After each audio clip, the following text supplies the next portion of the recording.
What's up, guys? Welcome back to my channel. So I'm here today to talk about The Real Housewives of Miami, Season 5, Episode 5, Destination Divorce. So be sure to like, comment, subscribe, and let's jump right on into it. So the time has come, what we've been waiting for all season, news of Lisa and Lenny splitting up. It's finally come. About 3 days following the Good Vibes party, so anyways, we start with a little montage, a little kind of individual scenes. We see Larsa with her 13-year-old daughter, Sophia, and she's like a full head taller than Larsa. It's like, oh my goodness. We see Alexia with Frankie. She's helping him out with she's having him like spell out, like write out a shopping list. So kind of practicing his spelling and kind of cognitive stuff. So that's pretty nice to see. And we see Guerdy with her 9-year-old son, Liam.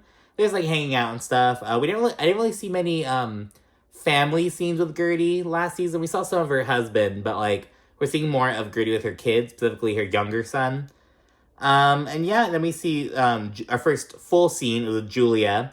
Her 16-year-old daughter Emma is visiting from Paris. And Julia's just thrilled to see her. She's like, "Oh my gosh!" Because she was just talking about how like lonely she is, how she hates being an empty nester.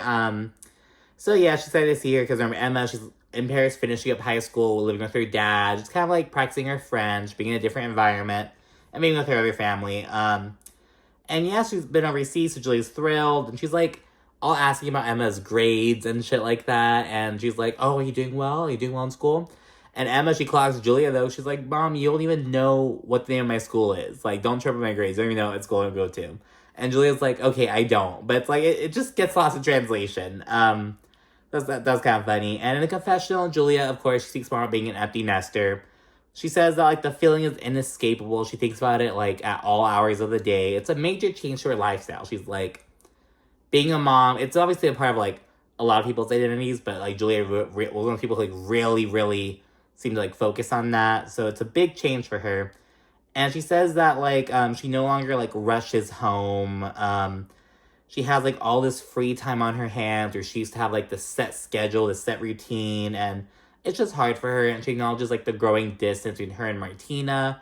So it's all this shit, and we see some more stuff with Julia and her daughter, just like typical like smothering mother and like annoyed teenager kind of dynamic. It's kind of what you expect. Then we see Lisa. She's making some pancakes with her kids, and this dude rings the doorbell and brings the ashes to their dog Jax, who was just cremated.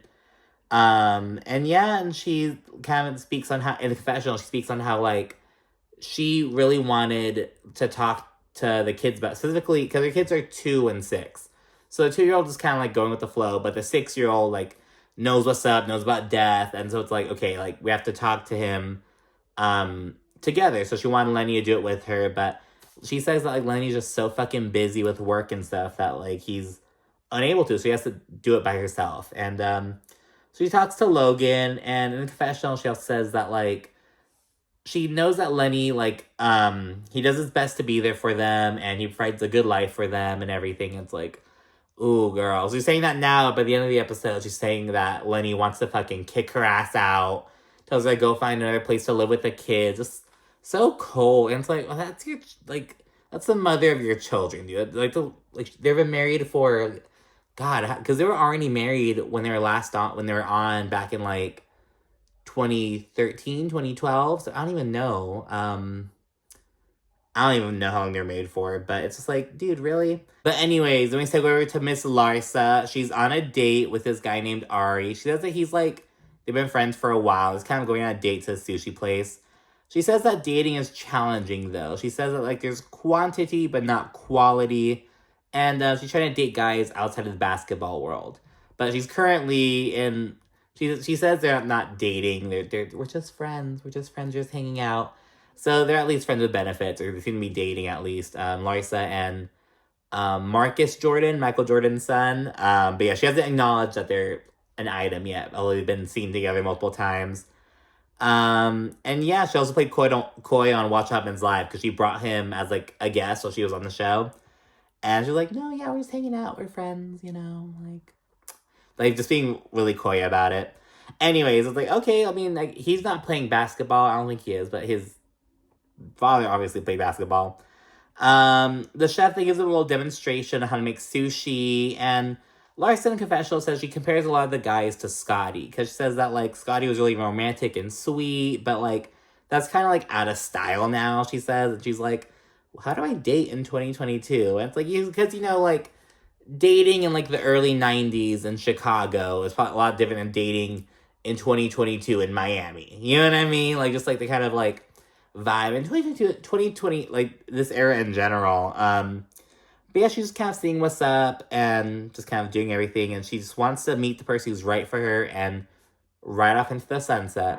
We're then back at Julia's, and she's prepping for dinner with Martina and Emma, so a dinner for three, and she's really excited about that, because, like, in the last episode, Julia was saying that she hates dinner for two.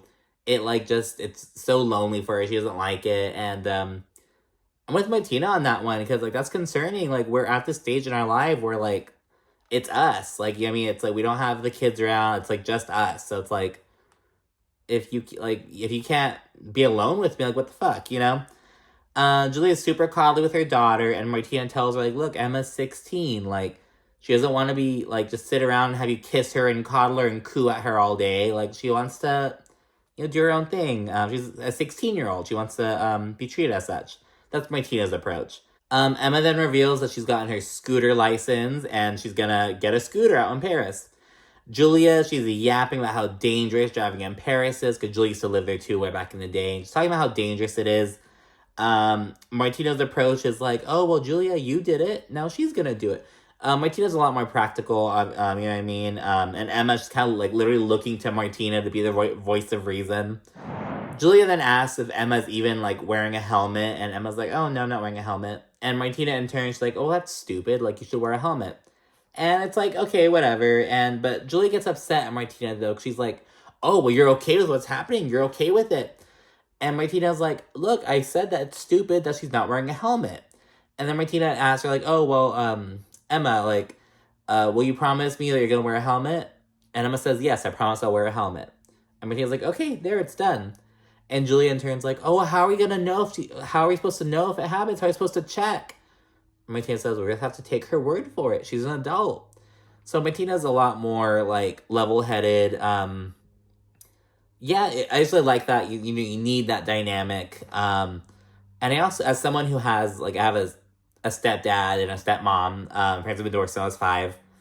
I feel like step-parents can kind of help bring some, like, objectivity,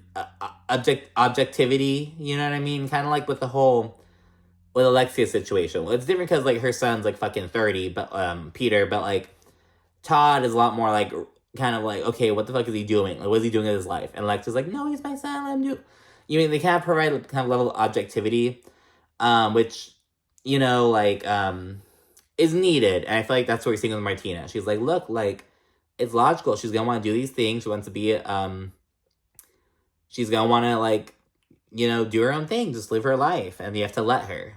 But this whole thing, it causes Julia to get even more upset at Martina, because Julia feels like, oh, I look like the crazy, strict person, and you look like the hero. So it's all these factors basically coming down to Julia and Martina having different approaches. You know what I mean? Because, like, opposites attract, but can also clash, and that's how it's happening right now.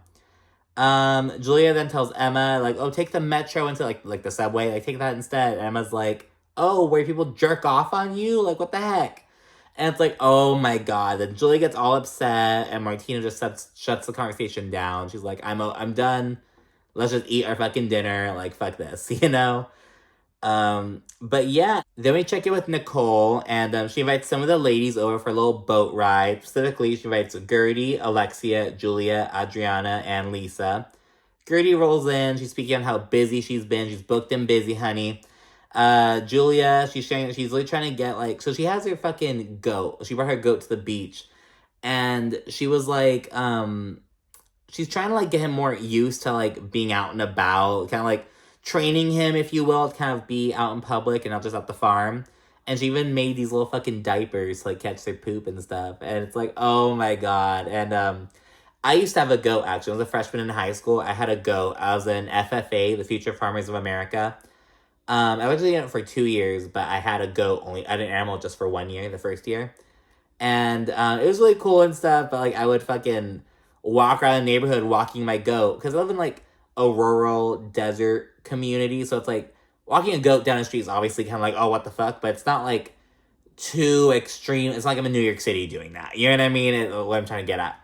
Anyways, it's just so funny because I had to go and it's like I cannot imagine trying to train that fucker to like, oh no, and they poop wherever the fuck there is, lift their tail up, like drop these little fucking pellets. You know, deer. It's like deer poop, goat poop's the same kind of like the little balls. I'm such a country bitch. I'm talking about fucking goat poop. Oh my goodness, I'm such a Julia. But yeah, it's a little fun fact. As a future farmer of America. Anyways, and Lisa though, she's a no call, no show ultimately, and they're like, what the heck? And ladies all find it odd because they're like, it's common for Lisa to be late, but it's not common for her to like just not reach out, not respond to any text or calls. So they're kind of clocking something's weird. And we also find out that Nicole's fiance and her boat driver, they have the same name, Anthony Lopez. And it was funny because my ex-best friend's ex-boyfriend, her like high school sweetheart, if you will, his name was Anthony Lopez as well. I thought it was funny. It was like, oh my god, all the Anthony Lopez's. Just the collision of common first names with common last names, you know? Yeah, and ladies are having fun on the boat, chilling in the water and shit. Guerdy takes the opportunity to talk to Alexia about, like, she kind of talks about her work-life balance for a little bit.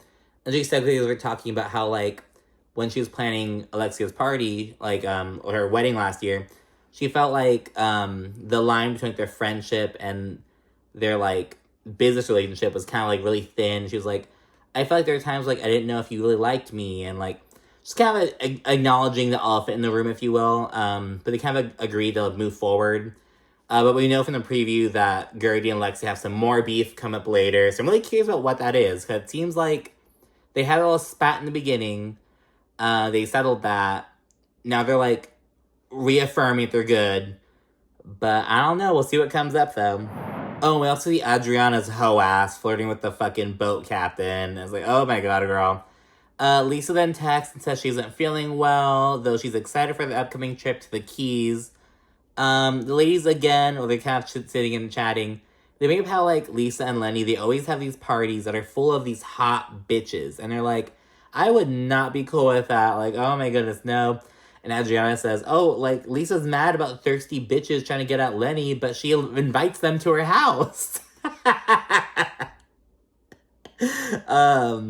Yeah, the girls like, oh my god, like, none of the girls get it, none of them are, like, on board with that, like, I would not be able to do that shit, but they're like, hey, if that works for Lisa and Lenny, then fuck it, though we'll see if that's clearly not the case.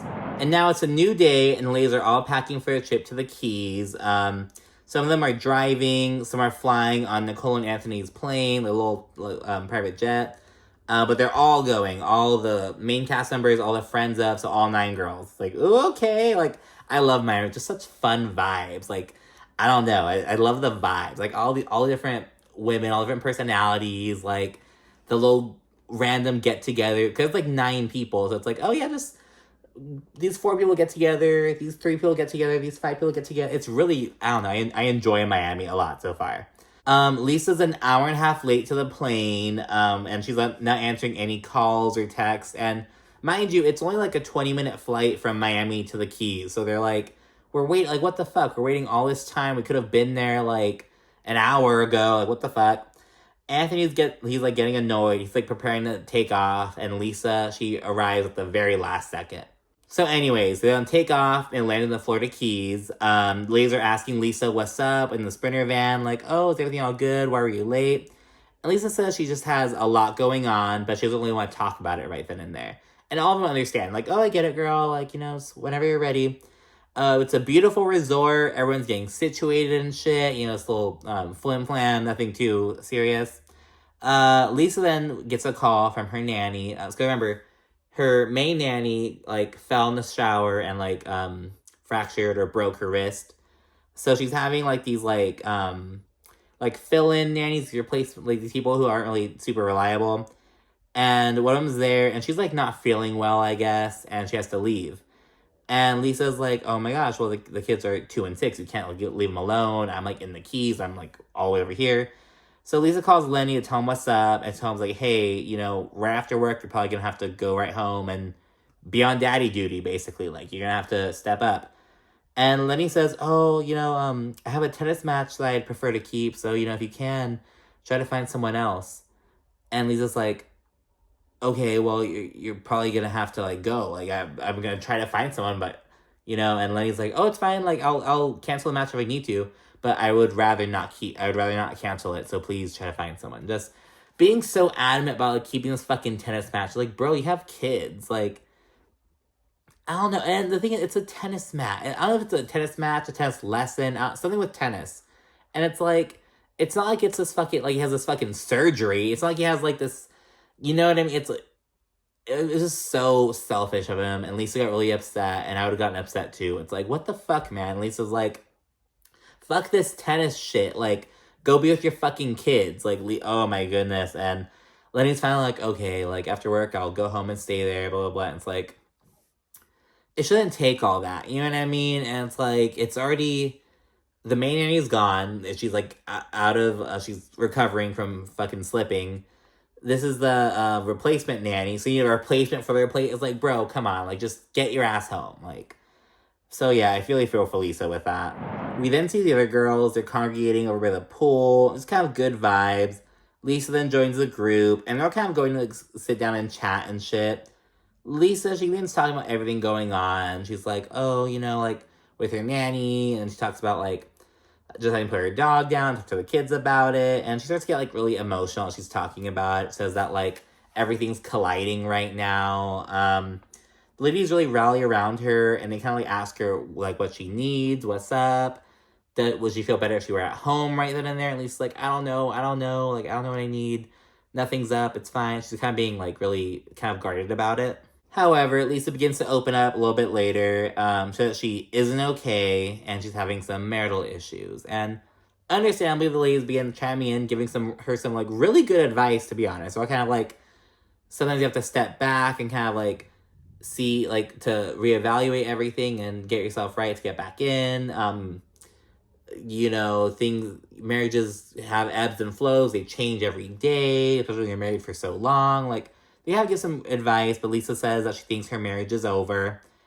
And she says that Lenny is dating a younger woman now, some bitch who is lurking around at her parties.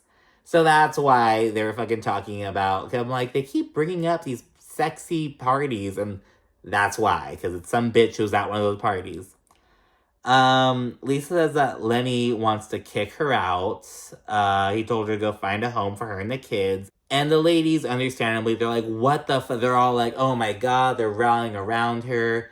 Marisol gets up, like, to make a fucking drink. Alexia is like, is he still in that fucking house? Like, she's, like, cursing. The ladies are just, like, flabbergasted and hugging Lisa. Really just rallying around her. On Watch Happens Live a while back, Lisa said that her DMs been flooded by messages from, like, women who were like, I was in the exact same position, like, just really, like, getting support from her community. I think it's really sweet, you know, just, like, because Lisa, she was a housewife, you know, like, and not just, like, in the sense of, like, oh, you're on the Real Housewives of what, but, like, she was a housewife, so, like, everything she did was at the home, like, inside the home.